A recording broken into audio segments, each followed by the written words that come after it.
you with that perfect. All right, welcome everyone.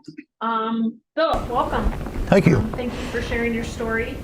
I'll let you get started. I always say I'm going to stop following Ben when he does that. And every time I'm after Ben. Are you? Yeah. I got to pick up my game a little bit. First of all, I just share a little bit about my cleaning business because that's how I became kind of affiliated or got to know this place back as the Entrepreneurship Center. Back, I think it was known as the Incubator. So I started the cleaning business as a side hustle when I became a stay-at-home dad in 2000. And just kind of did it on the evenings and weekends. And then as the kids got older, about 10 years ago, I decided to start expanding, start kind of formally forming it as a business. And that's when I started coming over here. I think these coffee networking things were on Fridays then. But so anyway, I took some classes through SCORE, various business, kind of general, hiring versus independent contractor, all those questions that we have as entrepreneurs, right? Or when we're expanding, employee laws, all those things. And so that's kind of how I started coming here. And we've kind of, since I was here last, a little over a year ago, we are going through some, I say we now, because my son TJ, who's 19, has been helping me part-time, and he is interested in taking over the business at some point. So that is a big change. Those of you who are entrepreneurs, small business people, things are constantly changing. You always are adapting, updating. And so now that's kind of changed with the cleaning business. Probably Katie, who was great here last week, with the EOS coach, talked about kind of a 2 to 3 year plan. That probably changes the 2 year to 3 year plan for us. So we're kind of working through that a little bit. So anyway, now that he's been helping me, we're kind of looking out for new business as far as office space. We can work on the weekends. We've picked up a couple churches, which have worked out pretty good, a small and a medium-sized one. So that it's a constant change, I guess, is the only thing that's constant, right, in small business. So that's where we're at with the cleaning business. So if you know of anybody looking for office cleaning, church cleaning, let us know. It's Andrew Cleaning Service. So kind of the story behind FiscalDad is that since 2000, I'd been doing my cleaning business on the side. And then when my youngest TJ started kindergarten, I was kind of deciding, do I expand the cleaning business at that time now that he's in, all my kids are in school? Do I just like work the lunch rush at Da Vinci's, which I did some delivering for extra money. There's all those decisions you have to make. And my daughter, Mary, had gone to the Pioneers Park Nature Center preschool. And anybody whose parents here, you will appreciate this, that you get volunteered for the volunteer list. That's what I call it. So we would be out there volunteering. It was a great time. Always enjoyed helping out. We were out there for Spooktacular that fall when TJ had started kindergarten. It was a fundraiser. Unfortunately, they no longer do, and just started talking with people. And Nancy Furman, who was the director there, who I give a lot of credit to reaching out to me and asking me if I'd be interested in working as a teacher naturalist there. And I said, well, I don't have a teaching background. I don't have anything in fisheries and wildlife. Whatever. She said, I'll just come out and talk. So it worked out really well in that I could drop the kids off at school, go out there and work, and I taught mainly the kids who came out on field trips. So I would be done by 2, be able to go pick up the kids. I also did a lot of the Scouts stuff out there on the weekends, Scouts programming. And then, so that's kind of how things were rolling for many years, of just kind of juggling those two. And then the pandemic hit, of course, which for all of us probably was another adapt, right? You have to adapt and change. And so I just started looking around for different things that I could do. And I knew physically my days doing the cleaning business as a solopreneur were going to end at some point. I came to that realization. And also I started thinking about, well, I really enjoy teaching, working with Brooke, doing the Clifton strengths, all my strengths point to teaching, right? So I started thinking about what can I teach? And I had worked for Waddell and Reed selling securities and insurance a number of years ago. That business is one of those deals where they basically throw you into the cold end of the deep end of the pool and you either sink or you swim, and I sunk. I enjoyed actually working with people on money and talking with them and communicating, but the age that I was and then the people that I worked with, you have to have the sale at the end of the session, or you don't make the quotas, you don't make money. So that's where I struggled. So I look back at that over the years as in the stay-at-home dad community, which I ran our local group here and then was involved in a national group. I would have dads come up to me and they would say, they would have to pull me aside, or you'd be going from the hotel room down to the dinner or something and they'd see you in the hallway and it was always making sure no one else was around, and they'd say, Phil, are you guys doing okay with money? They're like, well, to be honest with them, not great at the time, but I did have the background with Waddell Reed a little bit in the knowledge, and so I would try to help them, and guys would be like, we might be at the bar and they'd be like, can we go over to the other bar, and talk about this because it's so private. And so I would try to help them, but I felt really underqualified in helping people with spending plans and reducing debt and communicating with your spouse. Those type of basic financial literacy things that most people, I think, struggle with. And so I started kind of thinking about it, and I listened to different podcasts while I worked, different business ones, and the Dave Ramsey show was one of them that I listened to. And Ann and I had gone through Financial Peace at First Plymouth Church a number of years ago, and that really helped. It improved our communication. It improved the way that we looked at money. And through the pandemic, then the Ramsey Solutions offered a certification program now that was online only. And they cut it, I don't know, it was like a third of the cost. So you had a third of the cost, then you didn't have to go to Nashville for a week, and pay for hotel and airfare. And so Ann and I sat down and I said, this is kind of what I think I could do, and went through the certification program.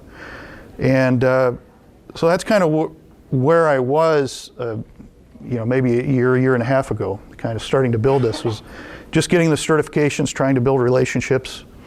And so what I have a little PowerPoint to go over with you guys, just really quick to explain what I do, because it can be a little bit confusing. What I find when I talk to people, if I go to a Centers for meeting or I go to or I talk to people, they're used to the traditional institutions dealing with money, your banks, right? You understand a bank, right? You have or a loan officer, you understand what they do. You understand basically what a financial advisor or an insurance agent does. They have those in their minds that, okay, I know what they do. Now wait a minute, what's a money coach do? That's so what exactly do you do? So what I like to do is just kind of go through a little bit, kind of the main things that make me a little bit different than financial advisors or money managers, and kind of hopefully explain that, and then maybe afterwards we could do some questions or talk. But so FiscalDad, and I'll talk about, so I did start just with personal finance. I'll talk a little bit about why I added the small business. So what I'm going to talk about today is just kind of my mission statement. I think that's very important for all of us to understand our why. Why do we do things? And then I'll talk about financial coach versus financial advisor, which many of us, including, we have one in the room here with Davey, does that. So what separates us, how we work together a little bit, money manager, my coaching process, and then a little bit about talking to you guys as small business people and entrepreneurs, how I can help with that, and then how you can get in contact with me. So mission statement is pretty clear. I want to change the narrative around money from negativity to positivity. And I go back to that talking with those dads who had to pull me aside, right?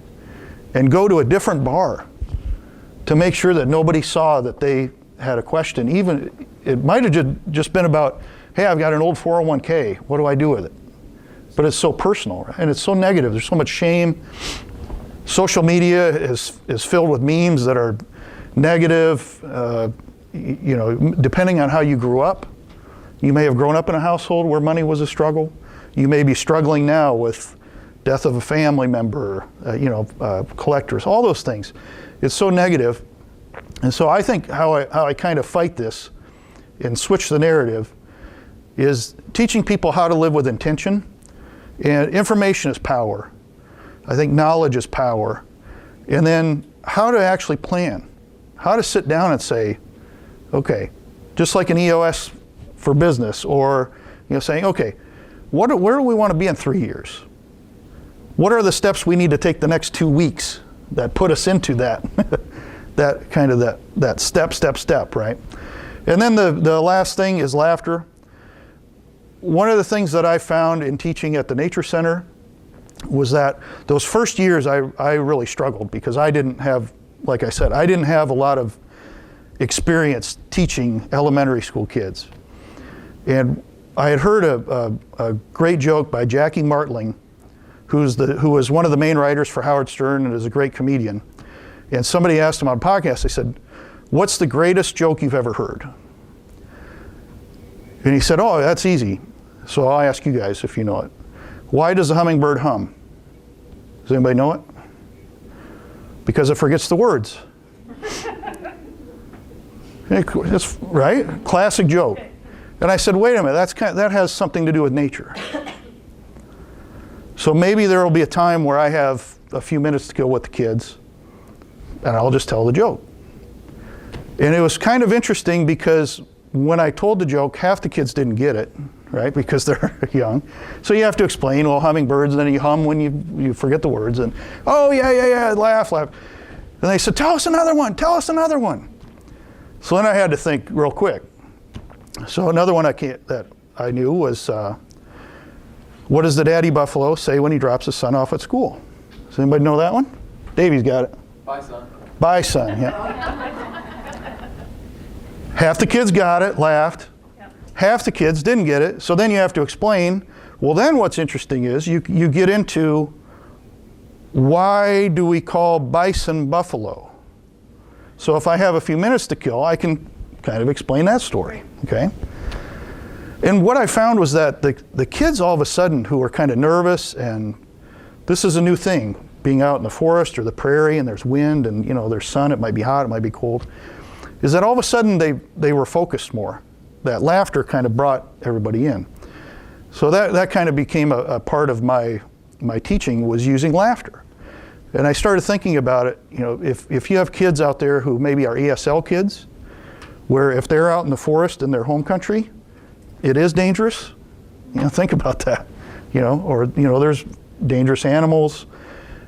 Kids who are maybe on the spectrum, who had some autism, Asperger's, right? If you're out and it's windy and you're in the forest, that's a lot of sensory, right, stuff going on. And that laughter, it seemed to calm them down a little bit. And then they kind of were into it. So I found that kind of that laughter, I don't know, it built a camaraderie, I guess you'd call it, right? Of, oh, okay, now we're all in it, right? We're kind of together. And so with that, I'm going to start off with some FiscalDad jokes.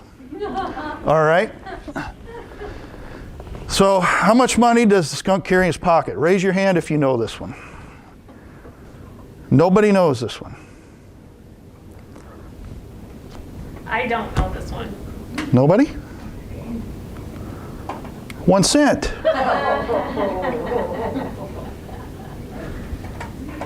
Pretty, right? Pretty good. Okay. Now, if somebody here would have gotten that, you would have earned yourself an extra payday this month. But now I get, which was your favorite? Was this your favorite? The other one? Okay. Okay. All right. Oh, now that I know what the incentive is. So anyway, we'll raffle this off for charity or something. Somebody will get it. Yeah. So, one more. You ready? Yes. What is a vampire's favorite financial institution? Who knows it? Blood bank. A blood bank. Very good. Jody? That blood bank, you are 100 grand richer today. There you go. Good. Those of you who are left out, don't worry, I have plenty more. Okay?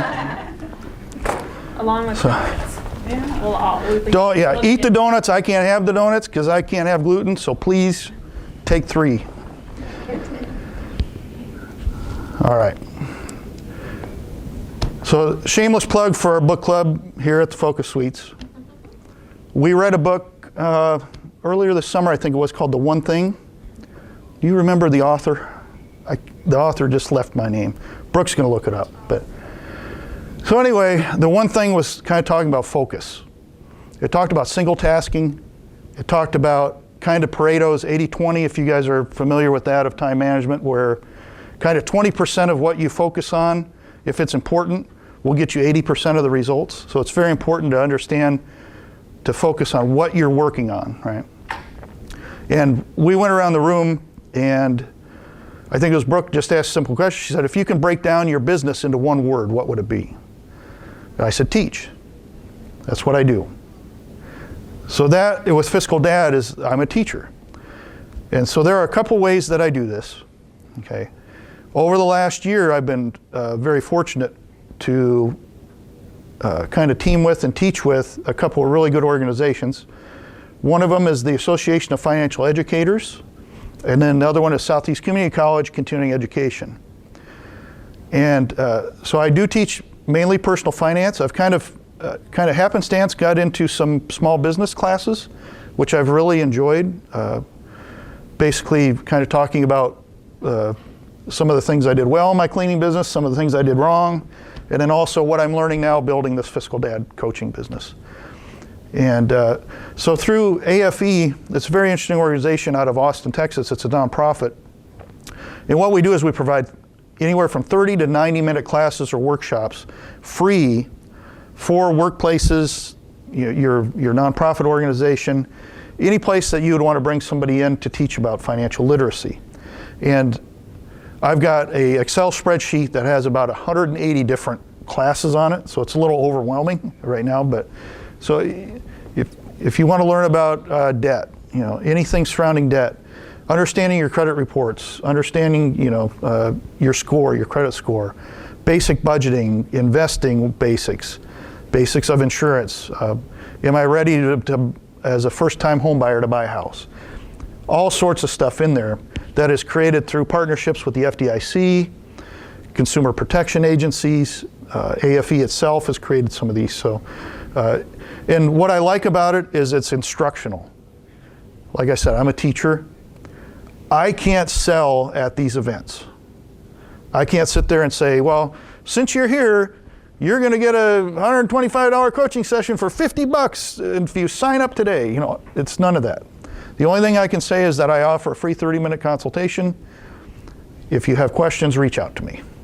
So I like that. I like that kind of boundary there of just being able to teach. How did you find that organization? They reached out to me. Okay. I think they had seen a post on Facebook that I was teaching for SEC Continuing Ed. Okay. And just said, hey, we have this program. We don't have a Lincoln instructor. Would you be interested? Okay. And then I took about a month to get to know the people and look through the information just to see that it matched me. Right. And it does. And so the AFE are offered online for free, or I can do it in person. I do it for free in Lincoln in person or on Zoom. If it is a thing where I have to travel, I just ask for mileage costs or things like that.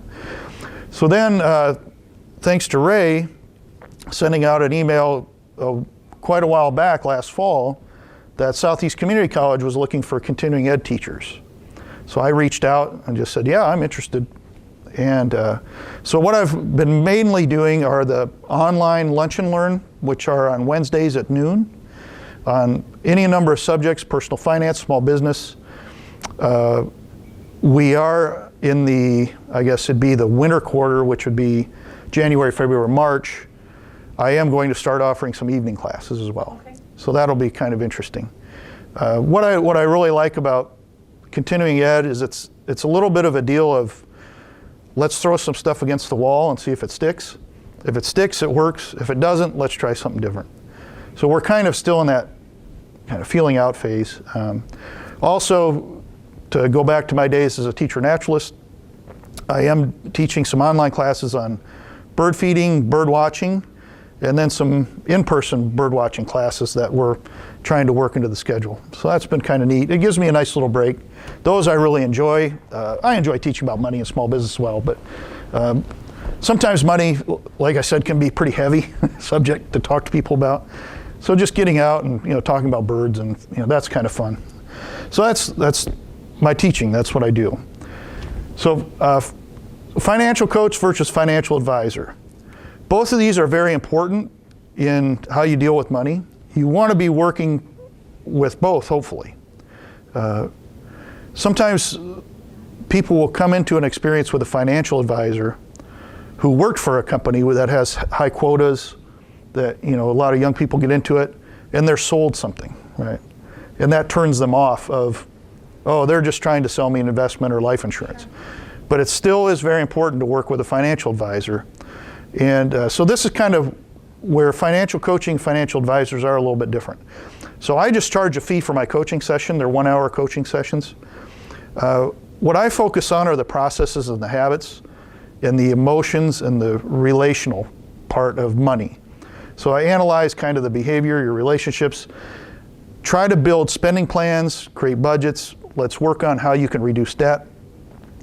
Debt is a heavy burden on not only each of us, but the country as a whole. And just basic financial literacy. I was working with a young couple who was looking for a house. They asked me a couple questions, and and I was talking about the cost of homeowners insurance going up about 20 to 30%. And I said, these are a couple things to watch out for your deductible. And they said, what's a deductible? And I thought, okay, that's somebody who probably shouldn't be buying a house right now. To be honest, they need to learn that stuff. So that's, again, the role of the teacher. The advisors tend to be commission-based. They sell securities insurance. Some do fee-based, where it's they're called a fiduciary, if you guys have heard that word, where basically they make money on the percentage of the value of your portfolio. So it's not necessarily commission, but they the better that your portfolio does, the better they do. Advisors are really good at focusing on analytics and projections. So somebody who wants to really dig in on their numbers of, like, what do I need for retirement? I can do I like to do the basic big picture stuff, but a lot of times, like a financial advisor can dig into different specific mutual funds. Like this fund, this group of funds, this family of funds has done this, these are the projections. Also, the advisor can execute and facilitate those transactions. I cannot, because I'm not licensed. So if you do decide, well, yeah, we do want to start investing in a Roth IRA, maybe you have a young daughter, young son who wants to start investing early, I can help them understand the basics of that investing. But then to facilitate that, I would need to hand them over to someone like Davey, who is licensed, okay? And then, and I talk about retirement, college planning, risk management, those type of things. A lot of the financial advisor companies have a lot of software that really does really good analytics for kind of what you're going to need in 15 years, what you're going to need for 20. So now we move on. What's a money manager? Okay, a money manager makes decisions for clients. So basically, you're a busy 2-executive family, bunch of kids, and you say, we don't want to deal with this. You deal with it. So you pay that money manager, just out of sight, out of mind, right?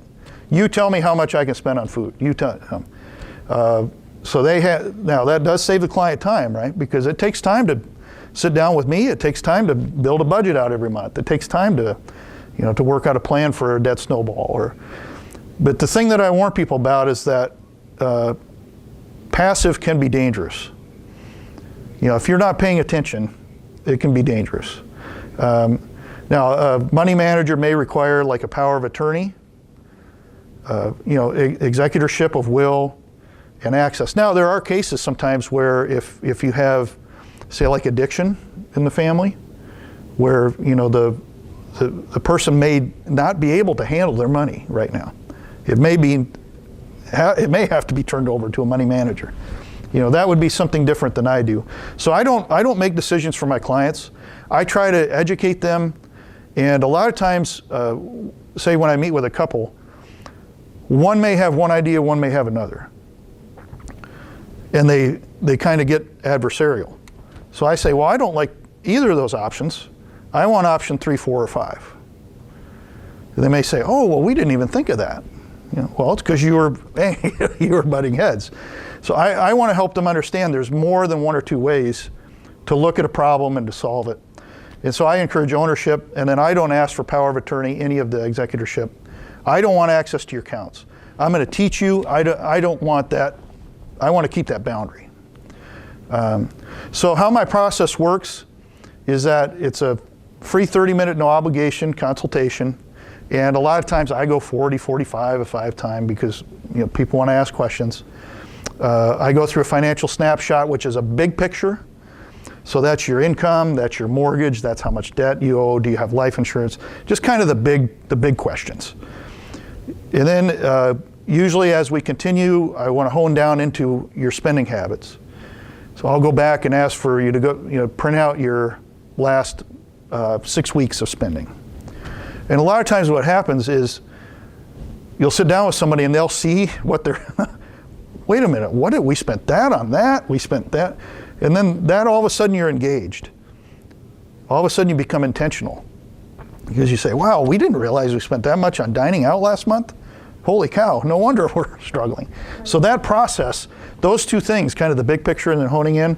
Also, one thing that I like to do is get people to order their free credit report and kind of go through that line by line, make sure that there's no incidents of fraud, make sure that things are being reported. That's very important for anybody who's on the federal student loan repayment program. Like the 72 payments over, that you have to make. If your student loan facilitator makes a mistake in reporting one of your payments, you're going to be messed up way down the line. Jody? Yeah. I read yesterday that's available every week now, so you can check. Oh, is it really? Very good. Thank you. Wow. But yeah, usually it's 1 free a year. But yeah, so that's it. Thank you for sharing that. And then we get down into, I may recognize it, okay, this is an issue. Let's work on this. And then maybe work on this. The exceptions of doing kind of this process, if somebody comes to me and they have a pending or recent divorce, death of immediate family member, foreclosure, collections, hounding you and telling you they're going to take you to court, that's a thunderstorm in your life, right? That's you're probably not sleeping. We want to deal with that stuff right away. We want to try to deal with that, and then we can circle back and get into the big picture, but we want to make sure that the stuff that's keeping you up at night, let's take care of that first. And you will help your clients with those? Yeah. So even like IRS debt, like if that needs to go right to the top, because the IRS will mess with your life. I always say don't mess with the IRS, because they have the ability more than any bank, any collector, they're to mess up your life. So that, if you have IRS debt, that's the first thing we're going to deal with. So anyway, that's kind of my coaching process. I saw this meme. I'll let you guys read it quick. But this is the life of an entrepreneur.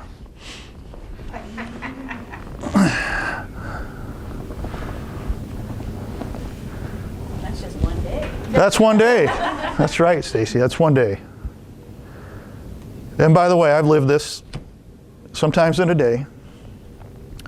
But the thing that I've found, and in speaking to you guys and what I like to speak to in different businesses, is that in having the cleaning business in different kind of iterations over the years, is the times when I made mistakes, the times when I struggled, a lot of it was related to when we weren't properly taking care of stuff in our household finances.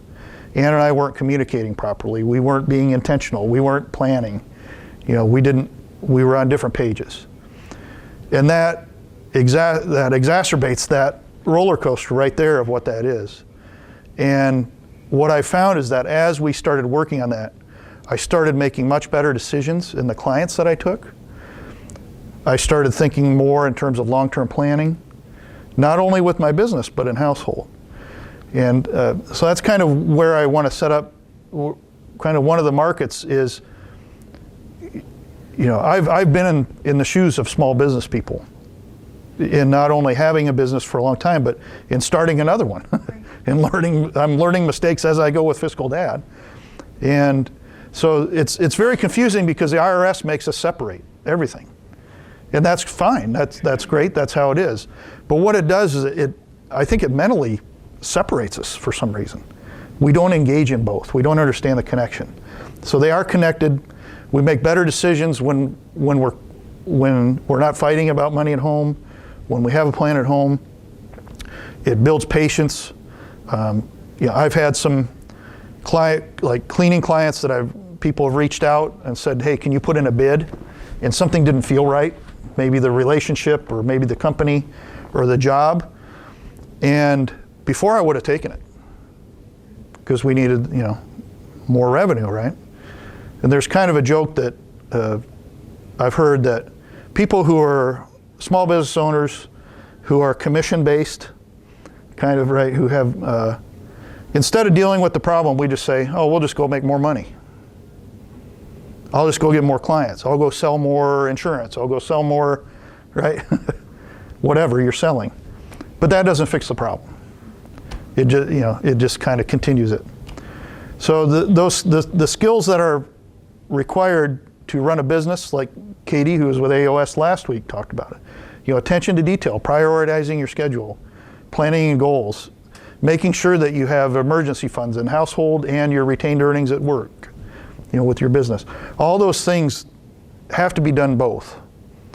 And so what I kind of focus on is helping small business people and entrepreneurs understand that connection of when you get that stuff in order over here, it helps over here. And then they kind of build on each other.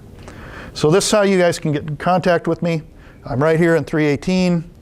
You can grab business card. Please, again, have some donuts because I can't have them.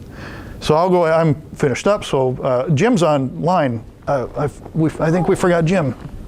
Good morning, Jim. Hi, everyone. Sorry that we didn't have you introduce yourself earlier. I apologize for that. No worries. Ken is also on the line. Ken Unovich. Oh, welcome, Ken. Good morning. Good morning. Thank you for having me. Glad you could join us. Does anybody have any questions for Philip? Is there anything that surprised you? You've been a small business owner for a long time now starting this new business, that things have changed over the past however long? That's a good question. I think just between the two businesses specifically is marketing and building relationships is totally different. So with my cleaning business, if I wanted to expand, it was word of mouth. It was just referral. I would, if I was cleaning an apartment complex and somebody was a leasing agent there and then they moved on to another company and were an assistant manager and I was at a point where I could expand, I would just give them a call and say, hey, I'm looking at expanding, how's your hallway cleaners doing? Oh, they're good or they're bad. And then if they're bad, hey, can I put in a quote? The coaching business it's a whole different means of marketing and building trust because you're dealing with money. And one of the books that I refer to quite a bit is a book called Fanatical Prospecting. And Jody, you may remember the author. They talk about it. What's that? Jeb Blount? Yeah, because I think I've talked to you about it, Davey. Yeah, Jeb Blount or Blount, yeah. Blount, yeah. Yeah, and so he talks about it basically in any business. You have to touch people like a median of 7 times in a trusting manner to earn their trust to do business with you. So in the financial services world, that jumps up to about 10 to 12. Now, here's the thing. If I teach a class at SCC on, say, like reducing debt, and somebody enjoys a class, and then I get a client. That's one touch, right? Basically. Now the next one I have to hit 20 times because it's a median, right? So that's like daunting. Okay, how do I do that? How do I build that trust? And so that's one of the things that having Katie talk about her 3-month plan and having those things. And then for people that don't know, I'm one of the entrepreneurs here who is working with is it Principles of Marketing, right? Principles of Marketing. Principles of Marketing class at SCC. And I have 4 students who are working on, as part of their class project, of working with me to build a marketing plan. So that's kind of the next 3 months is how do I repeatedly get in people's inboxes, on their social media, in different ways because like I said earlier, people know if they're having problems, they go to the bank. Well, most banks nowadays don't do financial coaching or this type of stuff. They may know a loan officer, right? They say, hey, we're having trouble with debt. What can we do? Well, that loan officer, their job is to make loans. Yeah, they're not going to sit down with you and go through line by line of your credit score. So that's one thing that I found, Stacy, that's a lot different. Is that if I worked for somebody for a year of cleaning, I kind of had that time to build up, that I showed up on time and actually did the work. But it's finding new people. Yeah, that is a lot different. I think the difference is what you said about the contact is a trust contact. Exactly. I mean, it's a little bit different than, yes, you can send emails, but that's not, that's going to be after you've probably already talked to them. It's building on that relationship. And things like newsletters and social media content have to have a value to them. It has to speak to them in a way, but yeah. So what are some local businesses that you and your family like to go to give your business to in the Lincoln area? Well, we live in the Meadow Lane area, so I always talk about Honest Abe's because we saw them when there was just basically a hole in the wall and the line went outside the door and you had to stand there in the winter, waiting to order food. And so it's been neat seeing those guys, expand and grow. And we still do a lot of business with them because they offer great food, but they also offer great gluten-free food for us because our family's gluten-free. And then let's see, we enjoy, I know Wings and Rings is a chain, but I believe it's locally owned franchise. They have a lot of gluten-free options as well. The kind of the Mazatlan families, the restaurants, Mazatlan, El Toro, we always get great food and great service from them. Yeah, it is kind of interesting that there are we hear a lot of things in like national political people talking about how terrible the market is for small businesses and all this, and like the roller coaster, that meme said, having a small business is difficult. But what's interesting is in the small business classes that I've taught, and a lot of my classes are fairly small, 5 to 10 people, but there are a lot of people in southeast Nebraska, including in the rural areas, that have great ideas for businesses. And it's kind of encouraging to me because we've read some books in book club that talk about that 40% of our jobs as we know it today will be gone because of automation in 10 years, right? I don't even know if it was 10 years. Yeah. But it was. Yeah. That was a scary book. So. But it had all this data, and exactly it talked about that. And again, it goes back what you had said before, Philip, about being open to change. Yeah. Mm-hmm. If you're not open to change. Yeah, it's one of the things that I teach about in my classes that I took from working at the Nature Center is that when you talk about habitats, every living thing needs 4 things: food, water, shelter, space/air. Right? All those things we need. And when you remove one of those things, you can either migrate, you can adapt, or you die. That's called MAD.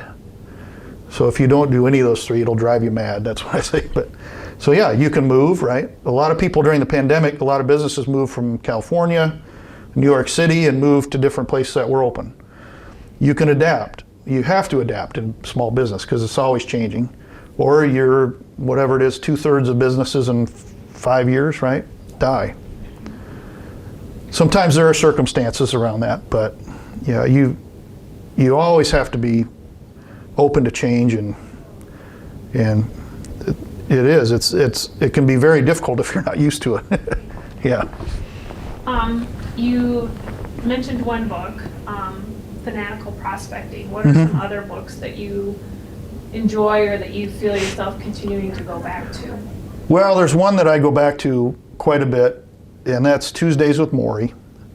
And if any of you haven't read that book, it's 25, I think just celebrated 25 years ago, which is pretty crazy. But so Tuesdays with Maury is about Maury Schwartz, who's a very popular professor at, I think it's Brandeis University, who got ALS in the early 90s. And then, so Mitch Albom was a sports writer in Detroit. I grew up reading Mitch in Detroit, and really good sports writer.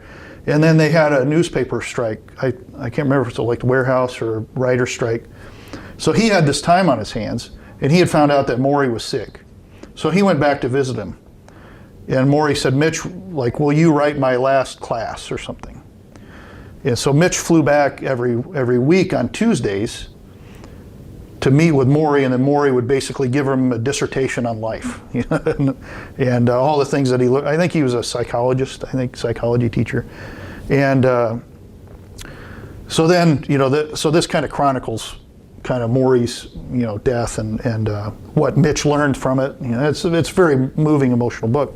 But the thing is that's difficult for me is my mom passed away of ALS on the same day as Maury Schwartz.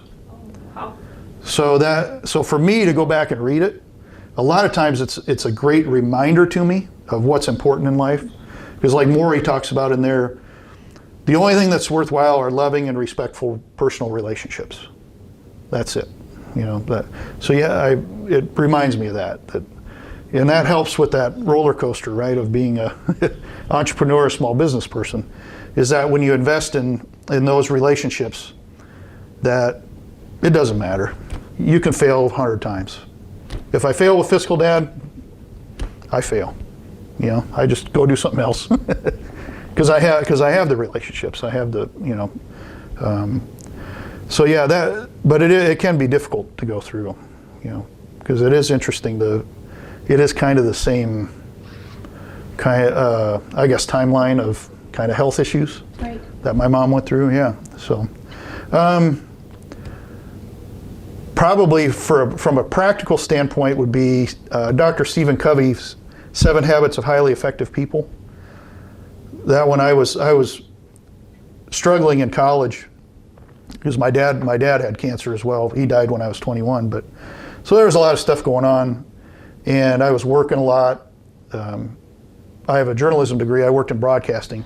I preferred working more than going to school, which isn't good for school. Right. So anyway, I got put on academic probation, and then so when this is so long ago. It's like when we were in school with the dinosaurs. But so this was back when you actually had to take a correspondence course. Not online, you know, you actually got mailed the book and you had to mail in your homework and whatever. And then you went to 33rd and Holdridge to take tests. You know, you had to show your ID. But anyway, so I had to take correspondence courses for the classes I did bad on. Okay. And then you had to go in front of the admissions, you know, say readmissions. And I can't remember the counselor's name, but he said, well, I'm going to let you back in, but you got to get some stuff figured out, like time management. I said, yeah. And so that book had come out a couple of years before, and he gave me the book, and he said, if you follow this, you'll be fine. Because he said, you're too smart to be failing. And so that I go back to quite a bit as well. The kind of the, you know, being proactive, you know, begin with the end in mind. You know, you put first things first. One of the things I really like that he says in there is that you don't prioritize your schedule. You schedule your priorities. But you have to know what your priorities are first to be able to schedule them. Yeah. So those couple books probably. And there's been a number in book club that have been very interesting to read. Some not so much, but yeah. I feel like we glean good information out of Yeah, I it. think so.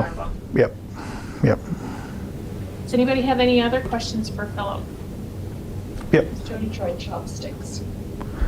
They have really good gluten-free stuff. I have not yet. Okay. My wife does like it though. Okay, Yep. yeah. At 70th and A, Clock Tower? Yeah, Yep. I can attest they have Yep. wonderful gluten-free stuff. Very good, thank you. Does anybody else know any good money jokes, dad jokes? Because I got to give away a big payday bar. Davey, you're a dad. You should know something. Yeah. Very serious all the time. Yeah. Are you? Maybe Brooke, look one up on your phone. Money joke? Yeah, Dad money. dad money jokes. We got a few minutes. I always do the, money doesn't grow on trees. Yeah. Well, but it's made of paper. Sometimes made of paper, so technically it is grown on trees. Yeah, the entrepreneurship roller coaster would be a lot easier if we had a tree that grew money, right, in our backyard. Right, exactly. Yeah. There's 15 of them. Oh, Why is money called dough? Because we all need it. all right. Why did the computer have no money left? Someone cleaned out its cache. Eh. I like that. Yes. How do dinosaurs pay their bills? With Tyrannosaurus checks.